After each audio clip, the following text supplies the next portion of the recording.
Ladies and gentlemen, welcome back to the rock show everybody's talking about now and again. Welcome to the Musical People and Journeys rock show, where we are reviewing the latest rock albums out there. I'm your host, Nigel, and welcome to my crew today. We have Trish, we have Dave, we have Paul, and we have Dom! Morning! Wow! All right.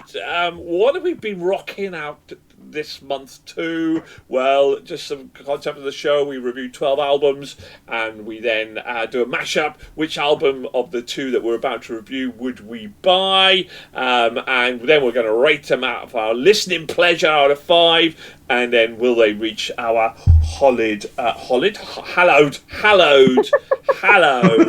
Hall of Fame?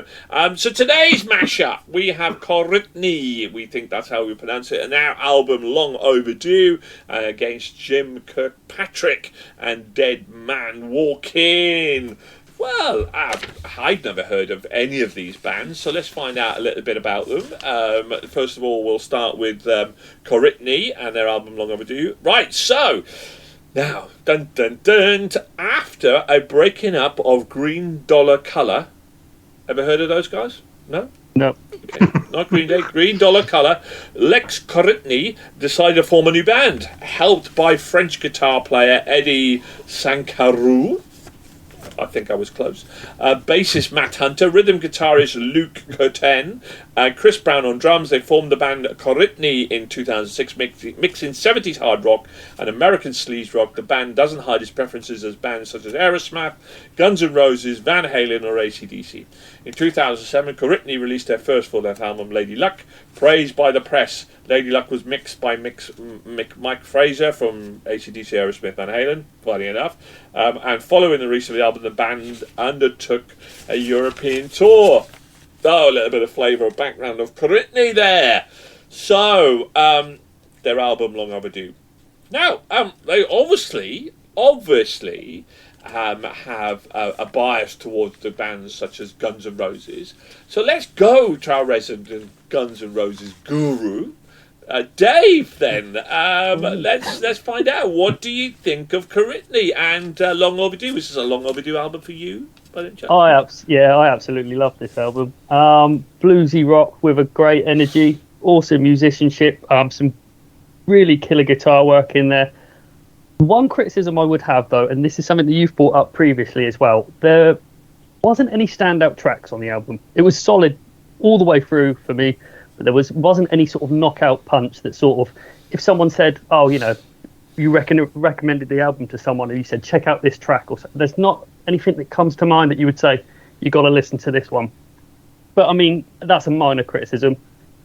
Really enjoyed the album. It's one that I've gone back and listened to multiple times, and yeah, it's definitely one that's going to be getting bought, that's for sure. Ooh, that's high praise for young Dave, isn't it? So, Paul, Koritni. Yeah, it's been 5 years since Koritni's last album, Rolling. In the interim, the band has had a shakedown in band members. However, they remain a hard rock band at heart. Although there is more than a passing tribute to AC/DC and Aerosmith, there is a flawless efficiency to the tracks, such as For the Love of the Game and Born to Lose, while Far Cry for number 1 and Born for You definitely have that hard rock bite. And that guitar solo on Funny Farm takes me back to the 1980s. Long Overdue was a fantastic comeback for this French-Australian band, and definitely a shining light in this month's album releases. Ooh, right. Well, Dom, Koritni, did they float your boat, my friend?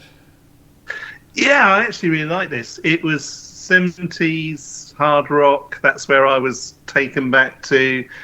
Could be an AC/DC tribute band in many ways, I want to say. There was definitely, that was the vibe I was getting in there. Crap band name. I don't know if that's important, but it was. Loads of energy throughout the album. I love that. And I think picking up what Dave said a bit, there's nothing stand out in it. It gets a little bit lost in the mix without really kind of focusing anywhere particular. A lot of these kind of bands, these albums, they would come up with a concept for the album. They'd be pointing in a particular direction. I didn't get that vibe from this, but I really liked it. I thought it rocked. Yeah, it's great. Cool. Trish, you're already smiling. You're already smiling. We all know that, you know, if we're shooting arrows, that it would be a bullseye here for Koritni, for you, surely. I'd not heard of them, but as soon as I heard the first few chords, I knew this was rock chick Trish's kind of rock. This album has 12 songs fans of classic rock will love. It's got sharp riffs, lead drums, and rhythm that support the lead vocalist Lex Courtney's top vocal performance. Some of the tracks have a bluesy influence. Yeah, I know I'm an avid fan of classic rock, and this album did not disappoint me. It made me smile, had my head bopping along with tracks like Take Me Tonight, and I can tell you they can take me any time they want to. This hit my sweet spot many times over. So, hi, my name's Nigel Koritni, and I'm on my way around. Yeah, I play the triangle on. Tom, I'm sure you've done some sessions with the band as well. Yeah, roadie or something. No, Dave, I know, is like the producer on the album. So, I mean, we're quitting, everybody. Oh, I'm crying. So, poor Koritni. I'm really glad that both Dom and David said about the standout tracks, because it's really interesting that I absolutely loved the album as well. I didn't love it, but I really enjoyed it. And I'm not sure whether it's got a hangover the last couple of months, because they also introduced that little bit of American sleaze rock and that kind of bit of that little bit of kind of bluesy country rock kind of vibe, without going too deep to it.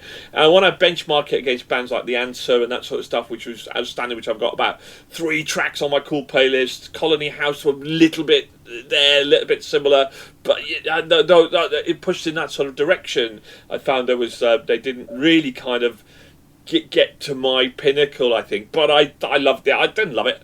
I enjoyed it. I really enjoyed the album. But you're absolutely right. I look back and, well, I didn't add anything to my cool playlist of songs that I really want to listen again. And I think if they were an opening band if they were a support band, for example, you know, for somebody like AC/DC or that sort of band, you think, wow, yeah, what a lineup that's going to be, you know. That would be absolutely phenomenal. There's nothing wrong with that, by the way. But yeah, I thought this was a really solidly good album that I enjoyed listening to. But unlike some of the similar albums this year, where I keep wanting to go back and back and back, I didn't really particularly want to go back again, but I would listen to it, and I did enjoy it, but without any really standout tracks that was in there. So yeah, good effort, really good effort. But who are they up against, people? Well, there's one guy that could possibly stand up to Koritni, and that is the one and only Jim Kirkpatrick. Who, you're asking? Who is Jim Kirkpatrick? Well, let me tell you. Because this guy got a bit of history, let me tell you. He's a renowned guitarist and musician from Cheshire in England. Come on, England! With over 20 years of professional experience, Jim has become a demand session player, writer and performer, becoming recognised as one of the UK's premier slide, blues and rock guitar players.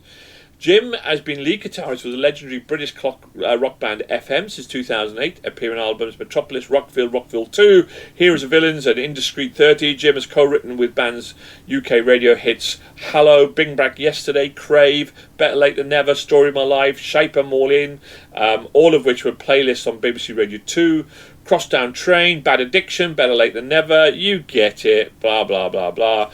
All have been playlists on Planet Rock, along with several others. FM have toured the UK and Europe over the last 12 years, playing some of the world's biggest, most prestigious rock festivals, opening main stages such as Download and Grasspop, as well as many others. And they've also supported some of the biggest names in the music industry: Thin Lizzy, Journey, Foreigner, Kiss, Whitesnake, and Heart. This guy has been around, and he has learnt his craft. Or has he? Let's find out from our panel, shall we? Jim Kirkpatrick. Paul, let's start then with you, my friend. tell me a little about Jim and his album, which was Dead Man Walking. Was it Dead Man Walking, Paul? Or was this Alive and Vibrant? Yeah, he wouldn't have been able to work with that many artists if he was rubbish, would he? Well, I'm sorry, what was the name of the LA Guns guy again? According to you lot, anything's possible. Anything's possible, in your lot opinion, anyway. Well, yeah, famed FM guitarist.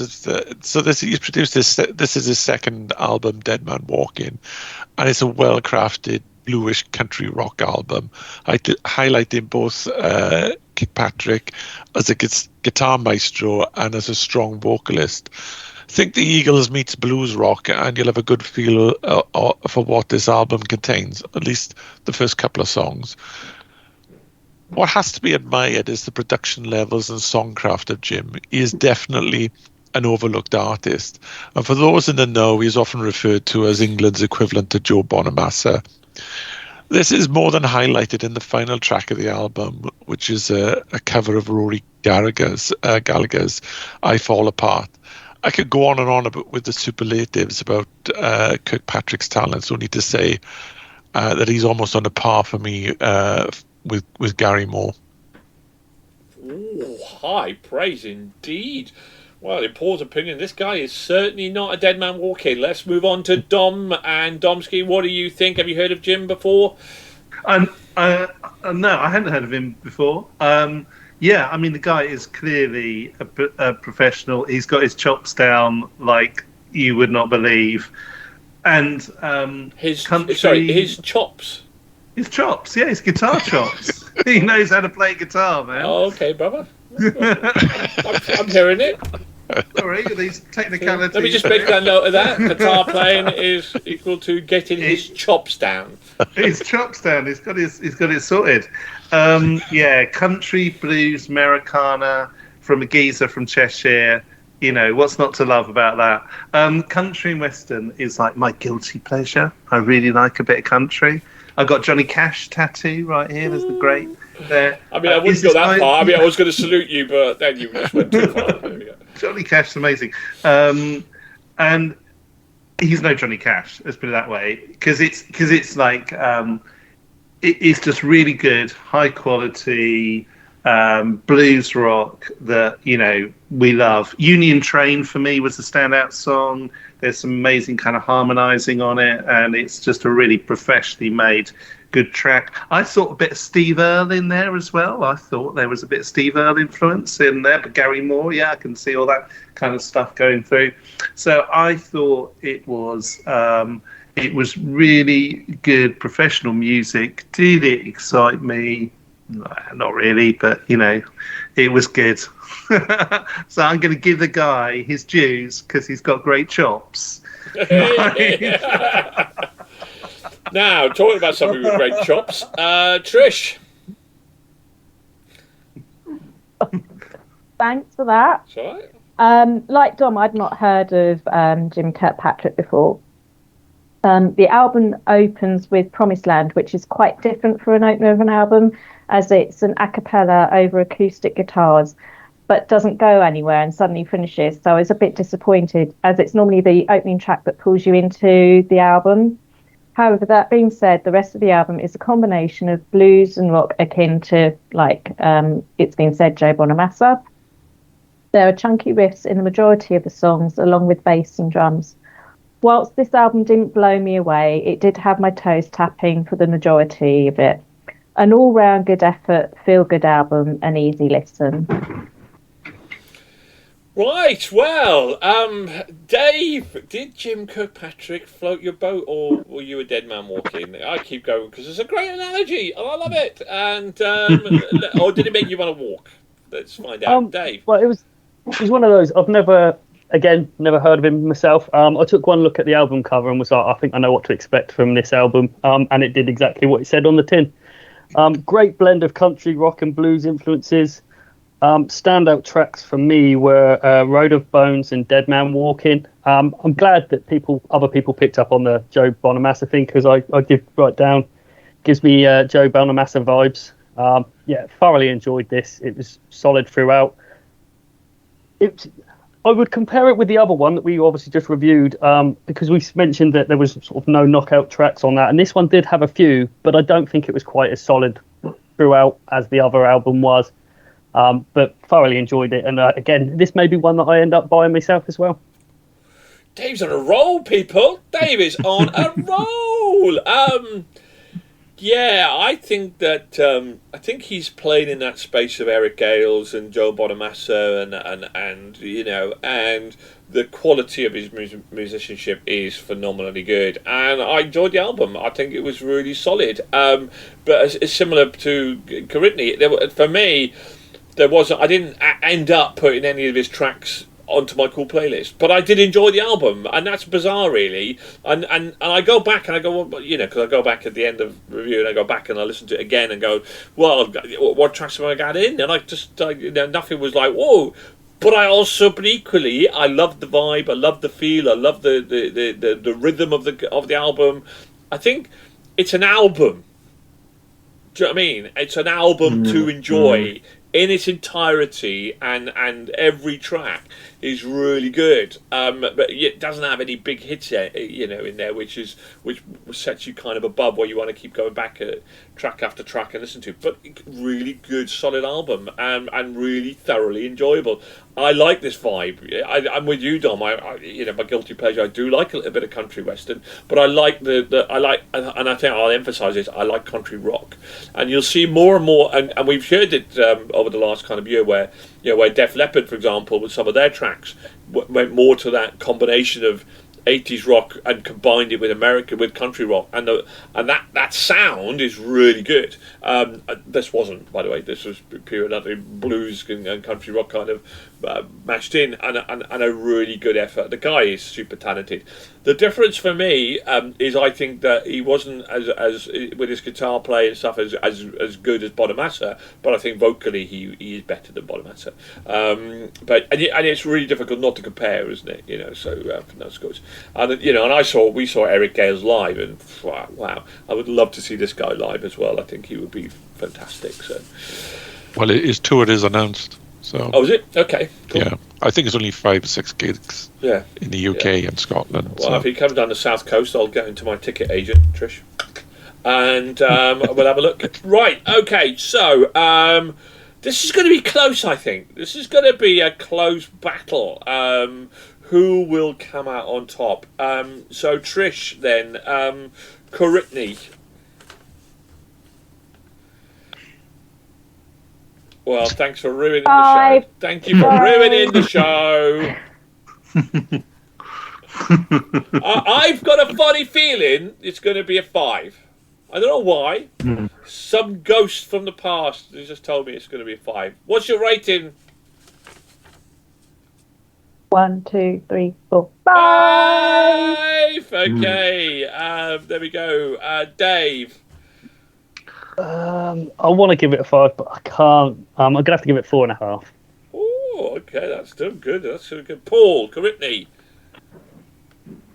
I want to say that my marks have gone up over the last couple of weeks as I was listening to both these and Jim, and I've taken everything everyone said on board, because they're fine albums, and if you're in the groove, they're really, really good. But if you don't connect with it, then it isn't. So I wish I'd had longer to listen to both of them. But yeah, I'm gonna give them 4.5. 4.5 for Koritni. And Dom. Yeah, not enough screaming for me. Hey! It's kind of AOR. I'm going to give it 3. 3? Oh, yeah. Shocking. Okay. Koritni gets a 4 for me. This could creep in. If you've got more than 20 guys, it reaches into our Hall of Fame and into our shortlist for Album of the Year. 9, 13.5, 14, 18, 21 for Koritni. 21 for Koritni into our Hall of Fame, into our top 20 for the year. Right, well, I mean, at this rate, hopefully we'll get into our shortlist of the year. Okay, let's find out a little bit about Jim Kirkpatrick then. Dave, Jim. 4 for me. 4 for you, so you're going to buy Koritni. Paul. A 4.5. A 4.5. Oh, Paul, you're tied. What are you going to buy? You've only got 15 quid, mate. Only 15 quid. Yeah. That's how much a CD is as well. 20 quid for a CD, isn't it? Get Spotify. I think I'll go with Kirkpatrick, yeah. Go for Kirkpatrick. Oh, okay. Dom. 3.5. They 3.5 for him as well. And Trish, Jim Kirkpatrick. 3. 3? Cannonballers. So at the minute, then it looks like it's Paul's gone for Jim Kirkpatrick. It's 2 apiece. Dun dun dun. I'm also going to give Jim a 4. Which album would I buy? Well, first of all, we'll come back to that in a minute. Let's count up to see whether these guys have reached our Hall of Fame. There's 7, 11, 15.5, 19. 19. Trish, you let the side down there. Sorry. Jim deserves to be in the Hall of Fame. Didn't quite make it, but a really amazing score. However, I would buy Jim Kirkpatrick. I think that the answer and stuff for me. I've got a similar sounding album that I bought with them, but I don't have a Jim in my album collection or similar this year anyway. So far, so I would go. Don't have any chops in your collection. No. Well, you're going to have a lot of chops in your collection soon. So this is why I love you, Nigel. There we go. So 7. I'm just checking the scores here. 7, 11, 15.5, 16, 19. So, we would buy Jim Kirkpatrick, but Koritni gets into our Hall of Fame and gets in there. Right, okay. Well, thank you very much for joining us on today's show. Please like and subscribe our channel. Our view numbers are going up, and we love the fact that you guys have supported us. And thank you very much. And tune in again for the next show. And to my wonderful crew, thank you very much, Dom. Thank you, Trish. Thank you, Dave. Thank you, Paul, for joining me today. And keep on rocking out there. And speak soon, guys. Bye for now. Bye.